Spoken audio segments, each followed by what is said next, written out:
ایک بہن نے کویشچن کیا تھا کہ میرا گولڈ میرے شوہر نے اپنے قبضے میں لیا ہوا ہے اچھا اور وہ مجھے زکوٰۃ ادا نہیں کرنے دیتے، تو اب اس کا کیا شرعی حکم ہوگا؟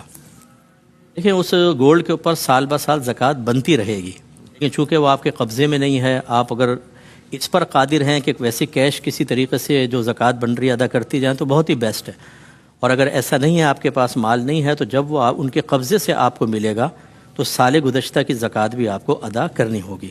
اور اس قسم کے جتنے شوہر حضرات یا بعض اوقات یہ ساسوں کے بارے میں یا جو سسرال ہے اس کے بارے میں بچیوں نے کہا کہ انہوں نے اپنے پاس رکھا ہوا ہے اور زکوٰۃ ادا نہیں کرتے ہیں، نہ کرنے دیتے ہیں، ان سے میری گزارش ہے کہ اس میں رکاوٹ نہ بنے، کیونکہ یہ اللہ تبارک و تعالیٰ کی طرف سے قائم کردہ فریضہ ہے۔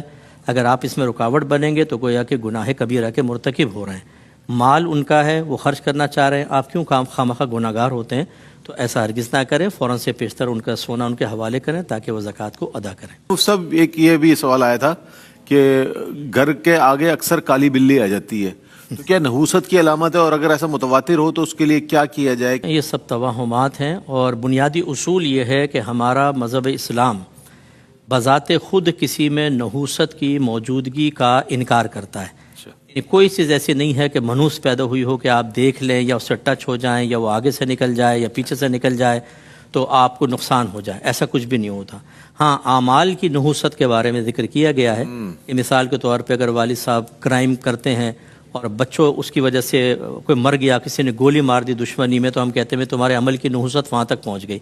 یا باپ نشہ کرتا ہے، بچے بھی نشہ کرنے لگے، تو ہم یہ کہہ سکتے ہیں، یہ تو ہو سکتا ہے۔ لیکن ویسے جیسے بہو گھر میں آئی تو کہتے ہیں کہ جب سے اس کے قدم آئے معاذ اللہ منحوس قدم آ گئے، بے برکتی ہو گئی۔ تو میں ایسے اس میں دائرہ ادب میں رہ کے کہتا ہوں کہ اگر وہ منحوس ہے تو آپ تو بابرکت ہیں نا، آپ سب کی برکت مل کے اس کی نحوست کیوں نہیں ختم کر دیتی؟ یا پھر میں کہوں کہ خدا نہ خواستہ آپ سب منحوس ہیں، اب اس کا رد کر کے بتائیے۔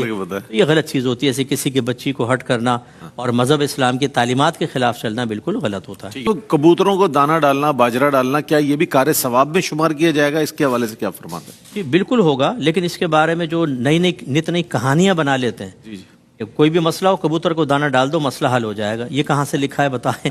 اپنے پاس سے چیزیں بنا لیتے ہیں۔ انسان بھوکا مر رہا ہے، آپ کبوتر کو کھلا رہے ہیں۔